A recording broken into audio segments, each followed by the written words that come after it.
चित्रकूट कौन आता है? तीर्थ दर्शन करने के बाद जीवन में वैराग्य आता है, लेकिन वैराग्य की सफलता के बाद मनुष्य चित्रकूट धाम में आता है जो परिणाम की इच्छा रखते हैं। ये श्री राम जी के तप की भूमि है और यहाँ सबको परिणाम मिला है। यहाँ मैं ये नहीं कहूंगी कि ये आपकी साधना की भूमि है, ये हमारी साधना की भूमि नहीं है, ये राम जी की साधना की भूमि है।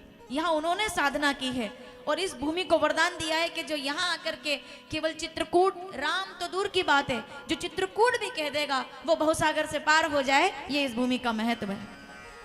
ये प्रेम की भूमि है, ये वैराग्य की भूमि है। यहाँ सब चीजें एक साथ मिलती है।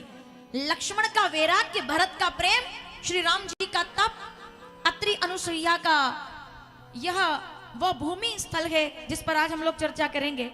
जो नदी दर्शन आप कर रहे हैं, एक गंगा भागीरथ जी महाराज लेकर आए थे, ये तो आप सब जानते ही हैं, पर ये वो गंगा नहीं है। मैं आपकी जानकारी के लिए बता दूं और मैं शुभकामनाएं देती हूं जहां जितनी माता यहाँ उपस्थित है। इसके पहले कि मैं कथा प्रारंभ करूं, माताओं, ये आपके त्याग की भूमि है। जो व्रत आपने अभी किया है 2 दिन पहले, जिसको हम हड़ताल तीज के रूप में जानते हैं, जो आप ऋषि पंचमी करते हैं, जो आप बज बारस करते हैं, जो आप अनेकों प्रकार के व्रत करते हैं, उसका परिणाम क्या है? तो ये जो नदी बह रही है, ये कोई सामान्य गंगा नहीं है। भागीरथ जी महाराज ने तप किया था तो गंगा आई थी, लेकिन यहाँ पर माता अनुसुईया ने तप किया था तो मंदाकिनी को प्रकट होना पड़ा था। ये नारियों की गंगा है, समझ रहे हैं आप? ये नारियों के त्याग की गंगा है। क्या होता है व्रत करने से, उपवास करने से, पति के लिए भूखा रह जाने से गंगा प्रकट हो जाती है। व्रत उपवास करने से ये चित्रकूट वो भूमि है जहां एक नारी ने मंदाकिनी के रूप में प्रकट कर दिया गंगा को। यहाँ और कोई गंगा जी, ऐसा कोई तीर्थ बताओ मुझे, होगा? मेरी जानकारी में नहीं होगा, आपकी जानकारी में होगा। ऐसा कोई तीर्थ याद करो जहां प्रयाग के अलावा 2 नदियां एक साथ दर्शन हो जाए, 2 नदियां एक साथ दर्शन हो जाए। बहुत कम तीर्थ है। चित्रकूट ऐसा तीर्थ है जहां प्रत्यक्ष रूप से मंदाकिनी प्रेम की बहती है और गुप्त रूप से गोदावरी बहती है, जो समस्त प्रकार के पापों का नाश कर देती है। तो आज तो प्रारंभ है, आप बहुत लंबी यात्राएं करके आए हैं यहाँ तक। और अगर आप बात कर रहे हैं ट्रेन की यात्रा की या बस की यात्रा की, तो मैं उन यात्राओं की बात नहीं कर रही हूँ। मैं 83 लाख योनियों की यात्रा की बात कर रही हूँ। उसके बाद कोई चित्रकूट में आता है। यहाँ आने के लिए आने वाले दिनों में चर्चा करेंगे हम। भरत जी की भूमि है ये, प्रेम की। चित्रकूट स्टेशन पर उतरने के बाद अगर आपकी आंखों में आंसू नहीं आए तो क्या चित्रकूट आए आप? प्रेम की भूमि, मेरे राम की भूमि। मैं वहां जाऊंगा जहां मेरे राम होंगे। दुर्भाग्यशाली बेटा हूं जिसको जन्म कैकेयी ने दिया है, लेकिन एक एक कदम जब वो बेटा चला था, आप विचार करके देखिए, एक भाई चला था, एक नदी चली थी, कितने लोग चले थे, कितने वाहन चले थे, कितने साधन चले थे। ये भूमि ट्रेन से उतरने के बाद, बस से उतरने के बाद, गाड़ी से उतरने के बाद, चित्रकूट में अगर उतरने के बाद भी आपका हृदय नहीं पिघला और यहाँ भी आपका अभिमान रह गया तो आप चित्रकूट आए ही नहीं है। फिर आप केवल एक जगह घूमने आए। ये यहाँ कुछ नहीं रहता है भाई, कुछ नहीं रहता यहाँ। तीर्थ में आने के बाद जब सब में मिट जाए तो आप तीर्थ में आए। उतरे आप ट्रेन से और आप चित्रकूट में, ये तो हम वहां भी कर ही सकते हैं सब कुछ। सोना, खाना, पीना 7 दिन के लिए त्याग दीजिएगा इसको। खाना पीना त्यागने का मतलब ये नहीं है कि मैं व्रत करवाने वाली हूं। मेरे साथ अक्सर ऐसा हो जाता है। तो आइए, अगर भरत जी की बात निकल जाएगी तो फिर आंसू ही बहेंगे। फिर उससे तो और क्या ही। भरत जी की कथा बोली नहीं जा सकती, केवल अनुभव और महसूस किया जा सकता है। एक ऐसा बेटा जब यहाँ आया होगा जिसने अपनी माता से कह दिया कि मैं आज के बाद आपको मां नहीं कहूंगा क्योंकि आपने मुझे मेरे राम से दूर कर दिया। ऐसी भूमि जहां पर एक भाई ने आकर के अपना समर्पण कर दिया पूरा, और वो पहाड़ी पर आकर बैठ गया भाई, अपनी पत्नी के मेहंदी लगे हाथ छोड़ करके। उर्मिला दीपक लगाती रह गई और वो पहाड़ी पर आकर के बैठे हुए, जाग रहा है कौन धनुर्धर। आगे सुनेंगे आप। जबकि भुवन भर सोता है। ये लखन की भूमि है। ये वो भूमि है जहां राम जी का पग पग त्याग दिखेगा आपको। यहाँ घूमे हैं वो, क्या बात कर रहे हैं आप? कामतानाथ जी की परिक्रमा की है उन्होंने यहाँ, जिनकी परिक्रमा हम करने वाले हैं अभी। उनको उस भूमि पर वो घूमे, मंदाकिनी में डुबकी लगाई है कितनी बार, और गुप्त गोदावरी अपने घर से छुप करके, घर वालों से छुप करके गोदावरी गुप्त रूप से श्री राम के दर्शन के लिए चित्रकूट में प्रकट हो गई कि दर्शन तो मैं करके आऊंगी, इसलिए वो गुप्त है। और वहां राम जी गए। आप जाइएगा, संयोग बनेगा तो हम साथ में चल पाएंगे या नहीं, लेकिन आप जाइएगा। कुछ जगह है जहां पर हम लोग साथ जाएंगे, कामतानाथ जी की परिक्रमा साथ करेंगे, ठीक है? उसके लिए मेरा इंतजार करना, जितनी बार करो उतना अच्छा है, लेकिन प्रतीक्षा कीजिएगा कि हम चलेंगे, क्योंकि उसका अपना नियम है। चित्रकूट का एक बहुत बड़ा नियम है। आज ही के दिन हम एक यहां पर आपके लिए पात्र बना देंगे, ठीक है? वो लॉक रहेगा पूरी तरह से, उसको कोई नहीं पढ़ेगा। एक एक चिट्ठी अपने मन की कोई मनोकामना लिख करके रख लो आप। आज 7 दिन है आपके पास, जो आप चाहते हो कि ये पूरी हो जाए। और ये मैं दावे से कह सकती हूँ। क्यों? आप कामतानाथ जी के विषय में अब ये जानेंगे। आप कौन है कामतानाथ जी? कामदा माँ कामाख्या की आराधना की थी श्री राम जी ने इस भूमि पर, तब कामतानाथ के स्वरूप में कलयुग के लोगों को वरदान देने वाले ईश्वर प्रकट हो गए। यहाँ कोई ऐसी कामना नहीं है जो आपकी पूरी ना हो सके। एक चिट्ठी बनाइएगा, एक पेपर पर लिखिएगा कि मेरा ये कार्य कोई बाकी है। यहाँ पर एक पात्र होगा, उसमें आपको उसको लाकर डाल देना है, और वो चिट्ठी सीधे सीधे अनुष्ठान के साथ मुझ तक पहुंचेगी, और वो आप सबकी चिट्ठियां हम माता मंदाकिनी के माध्यम से कामतानाथ जी तक पहुंचा करके आएंगे। ये हमारा लक्ष्य रहेगा कि यहाँ से सब खुश होकर के जाएं, यहाँ से इच्छाएं पूरी करके, यहाँ सब तरह से लाभ ही होने वाला है। जो मांगने वाले हैं तब भी और त्यागने वाले हैं तब भी, ये सबकी भूमि है।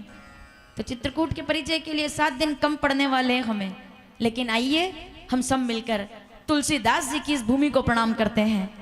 हम मंदाकिनी माता को प्रणाम करते हैं और कथा का शुभारंभ कर लेते हैं। जितने लोग मेरे साथ आए हैं मैं आपका आभार करती हूँ। मध्य प्रदेश से लोग आए हैं, उत्तर प्रदेश कासिमाबाद पहली बार जो लोग पधारे हैं, राजस्थान से लोग हमारे बीच पधारे हैं, दिल्ली से हमारा परिवार आया है, और मैं धीरे धीरे ऐसे याद करूंगी ही, मुझे याद आ जाएगा। सभी लोग सामने नजर आ रहे हैं, लेकिन कुल मिलाकर जय गणेश परिवार आया है पूरा। तो मैं, और भी लोग हमारे छत्तीसगढ़ के, बिहार से भी कुछ लोग आने हैं।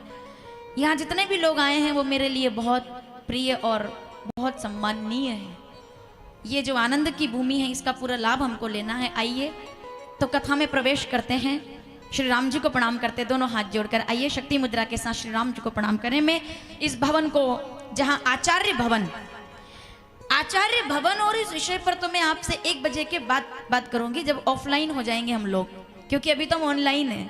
यूट्यूब के माध्यम से जो लोग हमें देख रहे हैं उनका प्रणाम भी मैं चित्रकूट की भूमि को समर्पित करती हूँ कि आपको भी यहाँ का फल मिले। आप भी अपनी अपनी चिट्ठी लिखकर तैयार रखिएगा, वो भी हम तक पहुंचेगी। श्री श्री 1008 स्वामी श्री बद्री प्रपन्नाचार्य जी महाराज की ये भूमि है आचार्य भवन। एक बार तालियों से हम स्वागत भी करें और प्रणाम भी करें। आचार्य भवन जिस जगह पर आप बैठे हैं ये वैराग्य की भूमि है। ये कोई धर्मशाला नहीं है, ये कोई होटल है। यहाँ पर बच्चे पढ़ते हैं गुरुकुल के, तो आप समझिए उन बच्चों से ज्यादा अनुशासन 7 दिन आपको और हमको रखना है यहाँ पर, इस भूमि पर। इस बारे में आपसे 1 बजे के बाद बात करूंगी। इस भवन को मैं प्रणाम करती हूँ, इस ऊर्जा को मैं प्रणाम करती हूँ। बिल्कुल निकट ही मंदाकिनी बह रही है। अगर बहुत ज्यादा शांति रखेंगे तो कभी कभी नदी की आवाज भी हमको, गंगा का कलकल प्रवाह भी सुनाई दे सकता है। तो आइए हम सब मिलकर कथा का शुभारंभ कर लेते हैं। और बजरंगबली महाराज तो यदा कदा आपको नजर आते ही रहेंगे, कहीं से भी झांक सकते हैं वो। तो आइए हनुमान जी को आज प्रणाम करें। श्री राम जय राम, अतुलित बल धामम हेम शैलावदेहम, दनुजबन कृशानम ज्ञानी राम अग्रगण्यम, सकल गुण निधानम वानराणामधीशम, रघुपति प्रिय भक्तम वात जातम नमामि। एक बार कहेंगे जय जय जय हनुमान गोसाई कृपा करो। इस भाव से कि बजरंगबली महाराज हमारे हृदय में उतरे, इस भाव से कि श्री राम हमारे हृदय में उतरे, हम सब मिलकर प्रणाम करेंगे।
मंदिर दर्शन करके आइएगा। तोतामुखी हनुमान जी महाराज, हनुमान जी ने तोते का रूप लेकर के कहा था कि चित्रकूट के घाट पर, पूरा कीजिए चित्रकूट के सभी श्रोताजन, पेड़ पर तोता बन करके बैठे, यहां एक एक मिनट का आनंद लेना आप। अगर पेड़ पर कोई तोता दिख जाए, पेड़ पर कोई तोता दिख जाए, जैसे शुक्ताल में देखे थे, मुझे याद आ गया कुछ, लेकिन पेड़ पर कोई तोता दिख जाए तो ये मत समझिएगा कि सामान्य तोता है, समझ लेना बजरंगबली महाराज का दर्शन हो गया है। बैठे थे आप, जाना तोतामुखी, उनका जो मुख है ना वो तोते की तरह है, तो इसलिए कहते हैं मिट्ठू मिट्ठू तोता, और वो क्या कहते हैं, राम राम बोलता। ठीक है, तो इसीलिए बजरंगबली महाराज यहाँ साक्षात विराजमान है, और दो स्वरूप में, आहा क्या बात है, एक तोतामुखी हनुमान जी है और एक हनुमान धारा। अब ये कथा तो आगे सुनेंगे हम लोग कि वो धारा का क्या मतलब है, वो धारा का क्या कहना, उनकी भक्ति का क्या कहना, कलयुग में सिद्ध हो देव तुम्हें, हनुमान तुम्हारा क्या कहना, कलयुग में सिद्ध हो देव तुम्हें, हनुमान तुम्हारा क्या कहना।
गाएंगे थोड़ा सा मेरे साथ, क्योंकि ये तो तपस्थली है तो यहाँ तो गाया जा सकता है।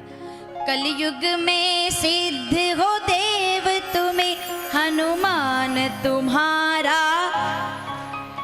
कलयुग में सिद्ध हो हनुमान।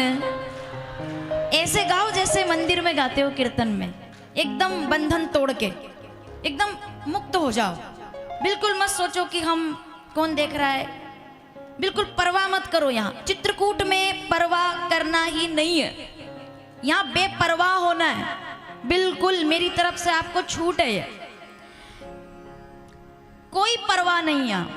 यहाँ अकेले आए हैं हम, एकदम अपने आनंद के लिए, स्वांत सुखार, खुद के आनंद के लिए 24 घंटे का समय है आपके पास। क्योंकि परवाह तो यहाँ से निकलने के बाद ट्रेन में बैठते ही करना ही है हमको, यही तो बेपरवाह होना है। यहाँ परवाह की जरूरत नहीं है, यहाँ सोचना नहीं है, यहाँ चिंता नहीं करनी है। यहाँ चिंता को हमें चिंतन में बदलना है, क्योंकि ये चित्रकूट की भूमि है, ये चिंतन की भूमि है। ठीक है, चिंताएं होंगी, जगत में चिंता होती है, सावधान। चित्रकूट महाकरौ निवासु, रामचरितमानस। मैंने कहा था एक चौपाई लिखने के लिए, शायद लिखी होगी, पता नहीं, बाद में लिख दीजिए। लिखी है क्या? थोड़ा ऐसे मोड़ो, पहले मेरे को बताओ इसको, फिर मैं बताऊंगी कि आखिर इसका क्या बात है। रामचरितमानस अयोध्या कांड 131वां दोहा, दूसरी और तीसरी चौपाई। अब उधर दिखाइए, चित्रकूट गिरी करई निवासु। ये बात कौन बोल रहे हैं? इसके पहले कि मैं आपको बताऊं, और ये बोर्ड वहीं पर रखना है अब आपको पूरे समय। आज ये चौपाइयां बाद में आपको लिखनी है अपने साथ, मोबाइल में स्टेटस लगाना है, अपडेट करना है, ग्रुप पे डालना है, लोगों को भेजना है कि हम कौन सी भूमि में आए हैं। जब वाल्मीकि जी से पूछा राघवेंद्र सरकार ने, रामचरितमानस अयोध्या कांड 126वां दोहा, सारी चौपाइयां, पहली मुख्य है कि मैं कहाँ रहूं, तो उन्होंने कहा कि जग पे खन तुम देखन हारे। मैं क्या बताऊं कि आप कहाँ रहे, ऐसी कौन सी जगह है जहां आप नहीं हैं? सब जगह तो आप रहते ही हैं, हर जगह तो आपकी, लेकिन फिर भी मेरा हर जगह प्रवास में कहा, मैं प्रवास के लिए निकला हूं, मैं प्रवास के लिए निकला हूं, मुझे कहाँ जाना चाहिए? तब 126वें दोहे से लेकर के जवाब देते देते निष्कर्ष निकला। लिख लीजिएगा, रामचरितमानस अयोध्या कांड 131वें दोहे की दूसरी चौपाई, जो सबसे नीचे लिखी हुई है, चित्रकूट गिरी। अब इस पर इसलिए लिखवाइए ताकि आप ढंग से पढ़ें। गिरी करौ निवासु, अभी कामदगिरी नहीं आया है, अभी कामतानाथ जी नहीं आए हैं, अभी केवल चित्रकूट गिरी है, जिस गिरी का कोई नामकरण अभी तक नहीं हुआ था। नामकरण तो राम जी के 11.5 साल रहने के बाद हुआ है कि जो कामनाओं को पूरा करेगा मेरे आशीर्वाद से, वही कामदगिरी होगा, उसी को कामतानाथ जी की भूमि कहा जाएगा, वही चित्रकूट होगा। तो चित्रकूट गिरी करौ निवासु, और वहां क्या होगा? जहां सब भांति तोर सुपासु, वहां आपका मंगल होगा और आप जगत का मंगल करेंगे। ऐसी भूमि में आप जाकर रहिए। लेकिन आखिरी शब्द पर ध्यान दीजिए, जो पहली जो पाई है, चित्रकूट गिरी करई निवासु। श्री राम जी ने पूछा था, मैं कहाँ प्रवास, मैं प्रवास के लिए निकला हूं, तो मैं कहाँ जाऊं? वाल्मीकि जी कहते नहीं, थोड़ा संशोधन करूंगा मैं। चित्रकूट में प्रवास नहीं करना है, प्रवास तो हम वहां करते हैं जहां थोड़े समय रुकना हो। प्रवासी प्रवास होता है ना, 1 महीने, प्रवास का मतलब तो आप अच्छे से जानते हैं। प्रवास 1 महीने का प्रवास, 2 महीने का प्रवास, प्रवासी कि आए और गए नहीं। चित्रकूट में प्रवास मत कीजिएगा, फिर बोले चित्रकूट में निवास कीजिएगा, वो निवास की भूमि है। क्योंकि एक बार जो चित्रकूट आया वो केवल तन से वापस जाता है, मन चित्रकूट रह जाता है। ये प्रवास वहां होता है जहां धर्मशाला होती है, कहीं जाना होता है, निवास होता है घर में। तो मैं बहुत निवेदन से कह दूं कि राम जी के घर में आप सभी का स्वागत है, क्योंकि ये श्री राम जी का घर है चित्रकूट, ये घर है उनका। करौ निवासु, केवल 11.5 साल नहीं रहे वो यहाँ आने के बाद से लेकर आज की तारीख तक अमावस्या पर जो लोग कामतानाथ जी की परिक्रमा करने आते हैं उनसे पूछिए, उनको राम जी का दर्शन होता है। हर अमावस्या पर राम प्रकट होते हैं चित्रकूट में, क्योंकि ये राम जी की भूमि है, ये प्रमाण है। ये वो भूमि है जिसने वैराग्य का जागरण किया है जगत में, प्रेम दिखाया चित्रकूट ने। ये ऐतिहासिक भूमि है जिसने जगत को प्रेम बताया है, ये वो भूमि है चित्रकूट गिरी करई निवासु, वहां जाकर निवास कीजिए। वहां क्या है? बोले वहां एक नदी का किनारा है। फिर चौपाई पड़ी है जिसका बखान पुराणों ने किया है। कहां लिखी है जरा बताइएगा। ऐसे रखो इसको कि मुझे भी नजर और उनको भी नजर आए। पहली पंक्ति पढ़ेंगे। नदी दोनों हाथ जोड़िए। नदी पुनीत पुरा बखानी, प्रिया निज तप बल आनी। ये तीसरी चौपाई है जिसका बखान करके कहा है कि नदी पुनीत, बोलिए मंदाकिनी मैया की। नदी पुनीत, पुराण, बखानी। लेकिन ये हरिश्चंद्र जी की गंगा नहीं है, समझ रहे हैं? ये भागीरथ जी की गंगा नहीं है, ये रघुवंश के प्रतापी राजा के द्वारा लाई हुई गंगा नहीं है। ये एक साध्वी के द्वारा, एक पत्नी के द्वारा, एक सती के द्वारा लाई हुई मंदाकिनी है जो यहाँ बह रही है। अत्रि प्रिया निज तप बल आनी, जो अपने तप के बल पर लेकर आई है। अत्रि जी ने तप किया, अनुसुईया ने जप किया, तो मंदाकिनी को प्रकट होना पड़ा। ये चौपाइयां बाद में लिखना, आपको काम आएगी। अत्रि प्रिया, क्या प्यारी चौपाई। फिर रखिएगा उसको, तीसरी पर हम थोड़ी देर बाद जाएंगे। सुर सरी धार नाम मंदाकिनी, ये क्या करती है? जो पातक पोतक डाकिनी, जो समस्त प्रकार के पातकों का नाश करती है। ऐसी 3 चौपाइयां रोज पढ़ेंगे हम लोग यहाँ। अगर आपके मन में भी कोई आ जाए तो आप भी लिख सकते हो। मैंने कहा ना, यहाँ बेपरवाह होकर के बैठिएगा, यहाँ आनंद से बैठना। यहाँ कोई वक्ता श्रोता नहीं है। यहाँ हम सब चित्रकूट धाम में केवल और केवल दर्शक बन करके आए हैं। कुछ मैं बोलूंगी, कुछ आप बोलेंगे, इसका आनंद लेना बस। और तीर्थ कथा क्यों करते हैं हम लोग? क्या उद्देश्य तीर्थ कथा करने का? हमको हर साल मई, जून या अगस्त, सितंबर में तैयारी हो जाती है कि अब जाना है, बैग पैक करना है। लगभग 13-14 साल से ये क्रम चल रहा है। जो लोग शुरू से हमारे साथ आए हैं, बीच में जो नहीं आ पाए, फिर अभी आए हैं, फिर हम चलते रहे। कोई लोग कई कथाओं में रहे, कई लोग तो पूरी कथाओं में, आज तक ऐसा होगा कि सब कथाओं में रहे होंगे। कई लोग यहाँ ऐसे बैठे हुए हैं। तो इसका लक्ष्य क्या है? इसका उद्देश्य यात्रा तो है, पर यात्रा के साथ खुद का दर्शन करना है कि हम कितने योग्य हैं, हम कितनी यात्रा कर सकते हैं, हम कितना चल सकते हैं, हम कितना घूम सकते हैं, हम कितना दर्शन कर सकते हैं। तो सुर सरी धारो नाम मंदाकिनी। मैं प्रारंभ करूं इसके साथ, पहले प्रणाम करते हैं उस भूमि को। आप जाएंगे ना अत्रि अनुसुईया जी के आश्रम का दर्शन करने, तब याद रखिएगा, उसके बाद हम आगे बढ़ेंगे। तो श्री राम कथा के प्रारंभ में चित्रकूट जिस तट पर विराजमान है वो माता मंदाकिनी की भूमि है। एक बार अकाल पड़ गया था यहाँ चित्रकूट में, पानी नहीं गिरा। कल जब मैं आई यहाँ 8:30 बजे, तो मुझे आते ही बताया हमारे अरविंद जी भाई साहब ने कि पानी बहुत गिरा है। कल बड़ा अच्छा पानी गिरा यहाँ पर। ताली बजाओ अपने सौभाग्य के लिए। आपके आने से अगर कहीं वर्षा हो जाए तो भाग्यशाली हैं आप। इस भूमि पर पानी का गिरना ज्यादा बड़ी बात है। आप कहेंगे हमारे यहाँ तो बाढ़ आ रही है, क्या बड़ी बात है? चित्रकूट में पानी का गिरना बहुत बड़ी बात है आपके आने पर। क्यों?